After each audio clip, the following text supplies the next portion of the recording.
personas le da temor, esto serio.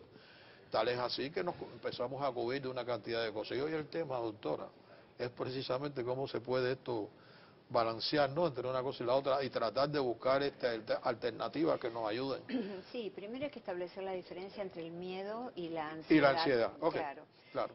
Thomas Hobbes, que fue un gran escritor del Leviatán, dijo: cuando yo nací, mi madre dio a luz a dos gemelos, a mí y al miedo. Y esto es muy descriptivo. Qué bueno caso. Sí, esto es muy descriptivo de una emoción básica que es el miedo, que nos acompaña desde los inicios de la humanidad. Es decir, es algo absolutamente evolutivo, además de una emoción, es un mecanismo de defensa. ¿Por qué es un mecanismo de defensa? Porque si vamos haciendo jogging por una senda arbolada y aparece un oso, inmediatamente el miedo, que es algo irracional, que no podemos controlar, se apodera de nosotros. Y en un nanosegundo se manda a una zona del cerebro de las emociones, la amígdala cerebral, eso de la amenaza de ese lobo, eso va al eje del estrés, hipotálamo, hipófisis adrenal. Hay un cambio en la fisiología del cuerpo, ¿verdad? Hay un cambio en los químicos del cuerpo y se dispara la respuesta de huida o ataque. Lógicamente que nosotros huimos del oso porque no nos podemos poner a atacarlo. Esto es el miedo, en el cual, como decía, es irracional y hay un secuestro amigdalar, es decir, ese órgano, la amígdala cerebral, nos secuestra y entonces se cancela toda el área del pensamiento. Ahora, ¿cuál es la diferencia con la ansiedad? Esta joven de este relato va haciendo jogging por una senda arbolada y en lugar del oso para frente a un caminito de hormigas que llevan sus plantitas al hormiguero y ella dispara la misma respuesta que frente a un oso. El mismo cambio fisiológico, la misma necesidad de huida. Ahí estamos en el terreno de la ansiedad, del trastorno. ¿Qué es la ansiedad entonces? Es un trastorno del miedo, es una patología del miedo, que el miedo es adaptativo, la ansiedad es patológica y nos trae muchos problemas. ¿Cuántos tipos de ansiedad hay? Bueno, los básicos son, muchos los conocemos, la agorafobia, es decir, la ansiedad a los espacios abiertos, la claustrofobia, por ejemplo, la fobia social, que es no puedo hablar en público ni siquiera con una persona, es altamente discapacitante. Después están las fobias específicas. Que es un poquito diferente al miedo escénico, ¿no? El miedo escénico es distinto. No es patológico. Porque se puede superar. Se puede superar. Claro, mientras que lo otro no. La claustrofobia es bien difícil para poder... Bien difícil, claro, porque fobia viene del latín miedo, es un miedo pero patológico, en donde la respuesta al estímulo es realmente superior y no tiene nada que ver con el estímulo, porque si yo reacciono con terror frente a una hormiga, evidentemente estoy en un trastorno. ¿Y el terror al matrimonio, doctora? ¡Hombre! Bueno, eso no. ¿Cómo? Dígalo despacito, doctor, Wow. dígalo despacito. Porque ve qué impacto dio. Sí. Dígalo, el terror. No, existe la maxofobia, No, existe la maxofobia, que es el terror a enamorarse. No, y me dijo. Existe también el trastorno obsesivo-compulsivo, que es un trastorno de ansiedad, el trastorno postraumático, la ansiedad generalizada. Yo estoy mal y no sé lo que me pasa. Estoy siempre con esto de huir de algo y no sé exactamente qué es. Exacto. Y también, dentro de lo que son las fobias, hay una muy preocupante en estas épocas que vivimos, que es la verminofobia o la fobia a los gérmenes. Germofobia, germafobia, tiene muchas denominaciones. Y eso es realmente preocupante. ¿Por qué? Porque generalmente está en el trastorno obsesivo-compulsivo, las personas que se lavan las manos de manera constante, que bueno, en este sentido Ahora nos están dice. más beneficiados porque, Nos claro, pueden estar induciendo a adquirir eso, bueno, tenemos que lavar cada ratito bueno, nomás. de alguna manera tenemos que estar más del lado de la repetición de Claro. estas prácticas que de no, bueno, Exacto. pero estas personas de todas maneras están enfermas. Entonces, aquí la hipocondría, que es un trastorno de ansiedad por enfermedad. Vale decir que la persona está buscando siempre tener un síntoma, porque siempre tiene que estar enfermo. Entonces, en este caso, lo que podemos provocar frente a una epidemia de cualquier índole es que la persona copie los síntomas, que la persona psicológicamente se convenza que los tiene y de pronto está gastando recursos porque va al médico, porque va a un hospital, porque lo tienen que internar, sabemos cómo es el protocolo, que los hospitales deben gastar con personas que en efecto están con la enfermedad. No. Vale decir que esta es una zona que también hay que manejar desde la familia, ¿verdad? Sobre todo porque los trastornos, la ansiedad que está en la base de todos los problemas psicológicos. ¿Usted sabe lo que usted... El problema es justamente la persona que no lo tiene, Claro. y que está emulando, que está imitando los síntomas. ¿Por qué? Porque es un hipocondríaco. Vale decir, las personas paranoicas, las personas que tienen trastorno de personalidad paranoide. Oide, que significa parecido a la paranoia.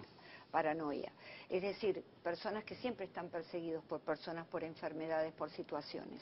Vale decir que acá, en este caso, no solamente hay que atender al coronavirus, sino que hay que atender también a la salud psicológica en esta situación, porque es una emergencia ese colectivo de personas con este trastorno. Ahora, Permiso, sí. le voy a hacer una pregunta. Sí.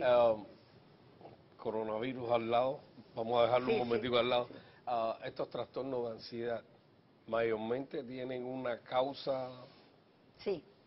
antigua. Sí, ¿verdad? generalmente empieza en la infancia, sobre todo las fobias, que no son muy comunes en los niños, pero empiezan en la infancia, y tiene 3 causas en la infancia, si se presenta un tipo de esta fobia. En principio, es la persona vivió una situación traumática, fue testigo, el padre mató a la madre o la mandó al hospital, o fue realmente agredido sexualmente o de cualquier otra índole.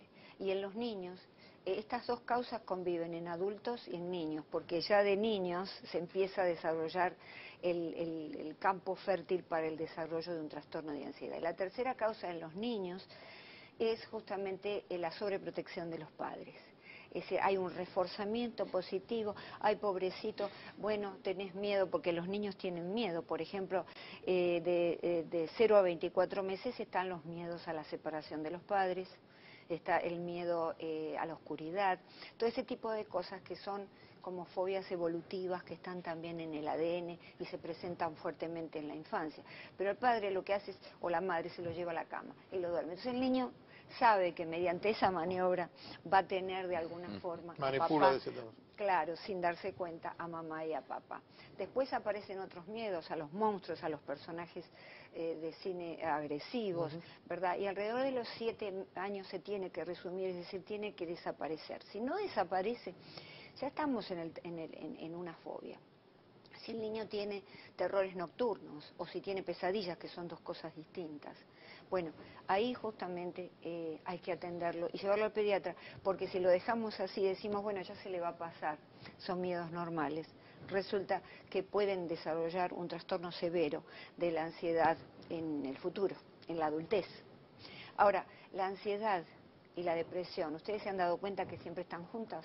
Trastorno de ansioso depresivo, ansiedad, depresión, todos juntos. Resulta que en busca de una respuesta, científicos de la Universidad de Yale hicieron una estadística, pero la más grande, 200.000 veteranos militares, analizaron el ADN y encontraron que hay un conjunto, estos tenían justamente trastornos de ansiedad, depresión, y encontraron en todos ellos la misma conjunto de genes que predispone a desarrollar la depresión, los trastornos de ansiedad, ¿no? Y que también encontraron predispone a desarrollar, por ejemplo, la bipolaridad o la esquizofrenia. Vale decir que sobre un miedo natural se puede desarrollar una patología, pero para desarrollar una patología de la ansiedad hay que tener una predisposición genética. Pregunta otra vez. Y ambiental. Usted dijo, ese estudio eran veteranos de guerra, Veteranos militares. militares, y tenían también PTSD, tenían. No, pasaban por trastornos de ansiedad. Pero, Algunos tenían pero ninguno depresión. de ellos tenía PTSD. O sea, lo que estoy preguntando, el grupo que escogieron para el El estudio. grupo que escogieron no tenían. No tenían, No, ok. no, que es muy severo porque dentro de las depresiones el trastorno Yo tengo varias preguntas. traumático es muy, muy grande. Varias preguntas, Y porque... quería terminar diciéndote esto. Hay 260 millones en el mundo de personas con ansiedad. Solo el 1%, perdón, la tercera parte está siendo tratado. Vale decir que termina el tratamiento. Pero fíjate las causas. De 30 a 40% son genéticas. Del 60 al 70 son ambientales. Es decir, que tiene mucho impacto el ambiente donde se vive, la sociedad, la familia. Regresando, como usted dijo, de todo eso, y cuando lo sacan a un mundo que esto es un choque, un contraste tremendo. Tremendo. Eso tiene que afectarle a la criatura, creo yo. Bueno, ¿O no? está el trauma del nacimiento, que de acuerdo con la psicología dinámica compartimos todos los seres humanos. Es decir, ese primer trauma que se llama, por eso la psicología dinámica, Freud, el psicoanálisis y muchas otras corrientes nos dicen que somos neuróticos por estructura, es decir, que tenemos un trastorno ya por estructura, que es justamente habernos separado tan bruscamente de un ambiente tan confortable como tú indicas, y arrojado allí a un mundo que se desconoce, con otras temperaturas, con otros estímulos. Uno de los estímulos es que los niños se los obliga a dormir desde pequeños solitos, y entonces aparecen todos estos miedos. Es decir, que nosotros provocamos que quizás estos muchachos, cuando crecen, pueden tener todos estos problemas. Sin duda, pero sin duda, porque está el germen, está digamos, lo genético allí. Pero como dice la Organización Mundial de la Salud, somos seres biopsicosociales. Tenemos una predisposición genética, tenemos una estructura de personalidad creada en la familia, ¿verdad? Tenemos un ambiente que nos impulsa a hacer cosas. Esto es inevitable. Ahora, fíjate que también hubo otros estudios que se descubre, esto es muy promisorio para el tratamiento.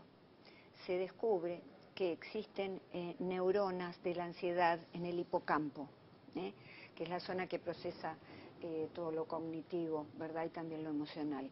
Entonces, en el hipocampo, que se llama así porque tiene la forma de un caballito de mar, de un hipocampo, entonces se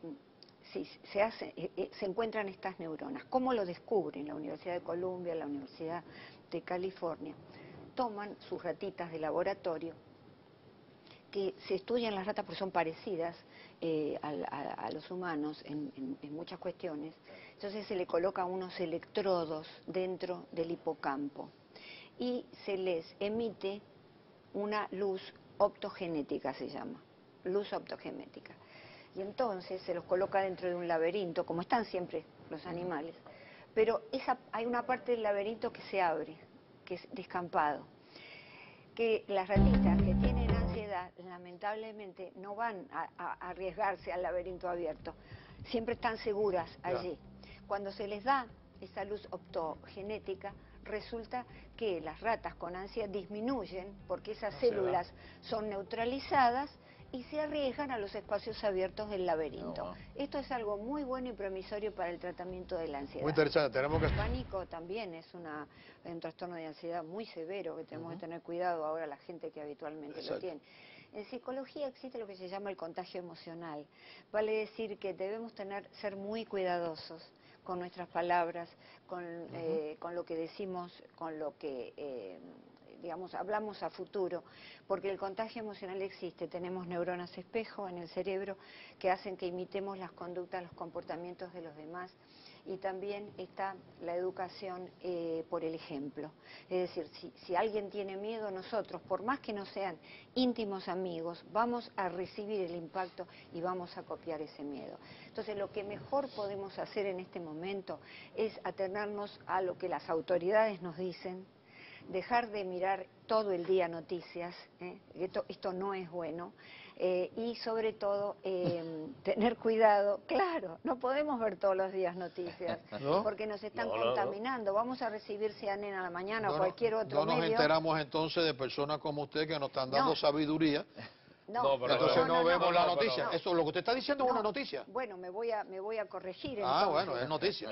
No hay que mirar, porque si ya vimos el noticiero con Claro. todas las noticias del día, ¿por qué vamos a seguir viendo el noticiero de los otros canales y buscar información en el teléfono? Que dijo este, que dijo el otro. Esto eleva los niveles de ansiedad a la persona más tranquila del mundo. Imagínate una persona que ya tiene trastornos de ansiedad.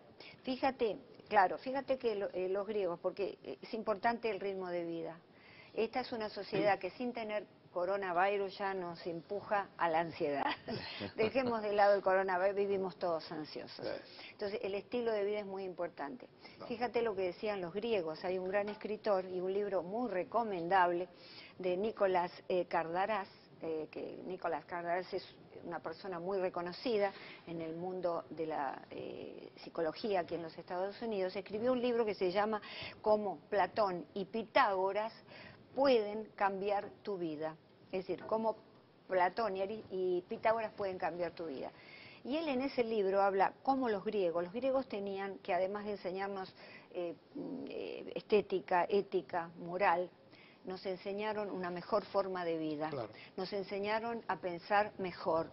Y entonces ellos tenían el bios o bios pitagórico. Este bios pitagórico implicaba 5 puntos importantes para tener una vida libre de ansiedad y de depresión, porque resulta que la depresión y la ansiedad van juntas desde el origen de los tiempos, vale decir que no es una cosa que descubrimos ahora. Ya los griegos sabían que había personas con depresión y que había personas con ansiedad. Entonces, lo primero es lo que todos los días hablamos, comer adecuadamente porque somos lo que comemos y a veces intoxicamos con la comida nuestros pensamientos. El omega 3, comer bien, decían los griegos, esto está en esa receta de tantos cientos de años. Comer bien, omega 3 de los pescados, todo lo que sea nueces, el aceite de oliva, fíjate la sabiduría tan antigua. Lo segundo es hacer gimnasia todos los días, eso rebaja los niveles de estrés y de ansiedad de una manera notable. Los griegos tenían los gimnasios y ellos decían que a través del movimiento físico fortalecían su espíritu. Es decir, que estamos más preparados para enfrentar circunstancias como estas. Luego, estar en armonía con la luz solar. ¿Esto qué quiere decir?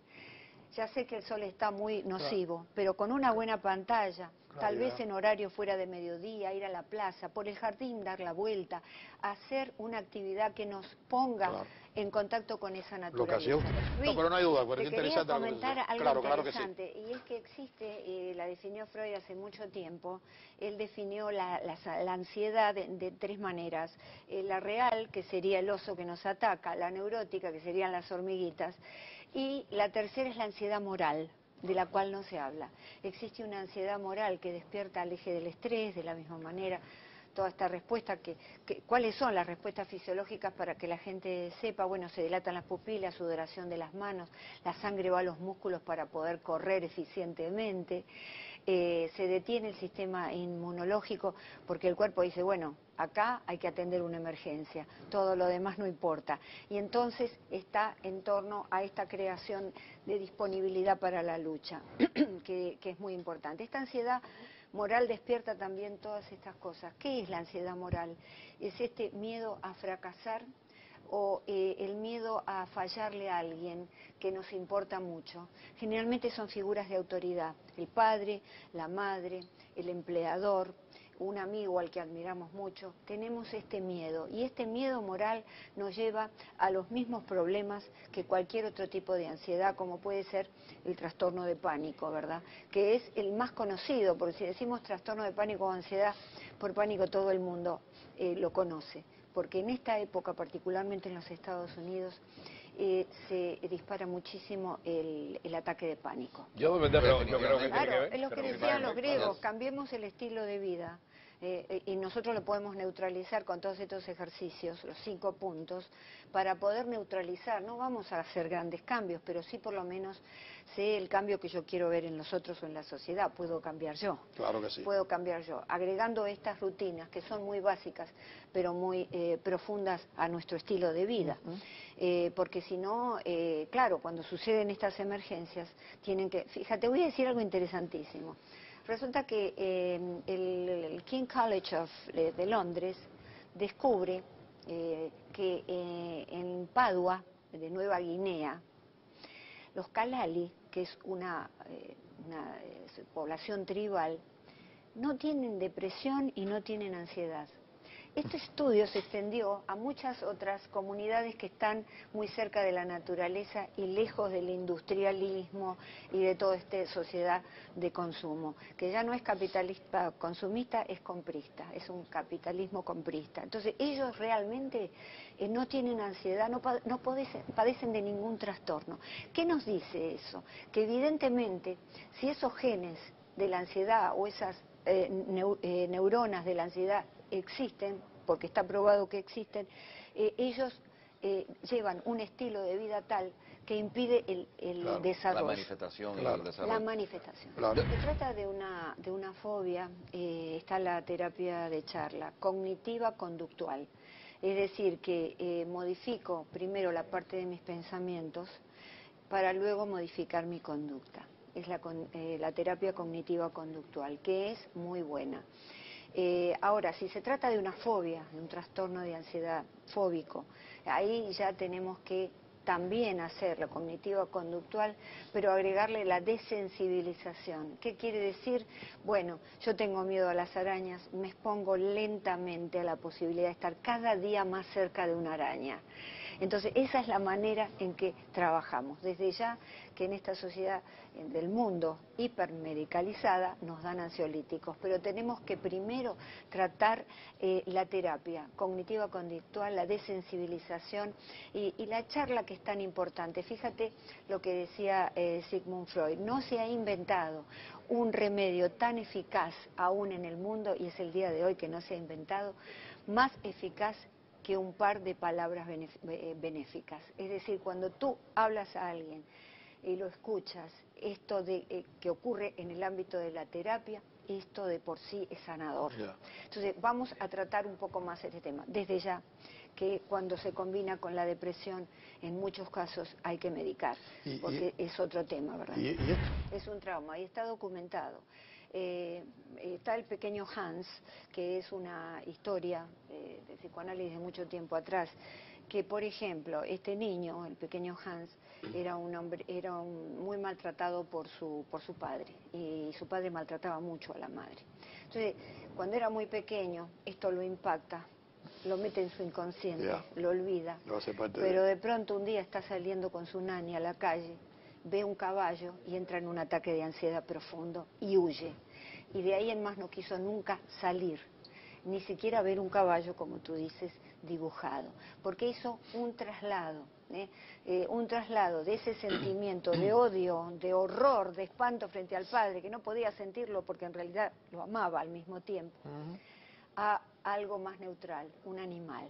Entonces, siempre en la base de una fobia hay algo que se tiene que tratar en terapia y ponerlo en la palabra. ¿Qué fue esa experiencia que sucedió? Que a veces se olvida. Bueno, qué interesante.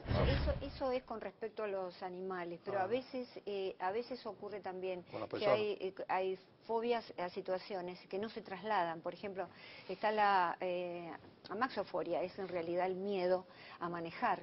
Y entonces el miedo a manejar y la persona no quiere manejar más, es decir, de pronto eso no se traslada. Lo que más se ve en ese traslado del hecho traumático es a los animales, es decir, puntualmente a los animales. A no ser que un perro mordió a un niño. Sí, quedó traumatizado, eso es diferente. Claro. Eso es distinto. Ahora tú sabes que existe una nueva fobia que se está viendo en los consultorios. Se llama nomofobia, que genera todo el mismo trastorno y alteración fisiológica y química. ¿Y sabes qué es? El miedo a estar alejado de tu celular. Dime, bueno, imagínate, porque es indispensable. No, y me río porque creo que tiene esa fobia, doctor. Es real. No, yo tengo fobia de tenerlo al lado mío. Fíjate que hay personas... La mía es al revés. Bueno, mejor, es mejor, pero la realidad es que hay personas... Y ahora con esto del COVID que estamos hablando, 19, yo quiero estar informado. ¿Cómo se llama otra vez? Para decírselo a la visita. Nomofobia. Creado por la sociedad. Hay otra fobia claro que también sí. Control, emergente, ¿no? que es la fobia a perderse algo novedoso y actual. La fobia a no tener likes. Se está viendo reacciones así bioquímicas, fisiológicas en las personas que están creadas por la sociedad en la que vivimos, por esta sociedad y por los medios no los medios de comunicación en este caso, sino los aparatos digitales. Pero yo creo que los medios de comunicación juegan un papel importante en eso, vamos a estar claros. Esas personas en New Guinea no tienen nada de eso. No tienen eso. Y se no tienen homofobia, no tienen nada de eso. Por eso que es importante, lo que decían los griegos de nuevo, el quinto consejo, dialogar, la oposición dialéctica, esto de decir cosas, esto es muy importante. ¿Por qué? Pero dialogar cara a cara, no a través de mensajes de texto, porque eso no es diálogo, Exacto, eso no es un diálogo. Exacto. Entonces, para neutralizar esto, comer mejor, más luz solar, caminar, neutralizamos un ratito durante el día, ya sé que es difícil, y buscarse la manera de hablar con un amigo.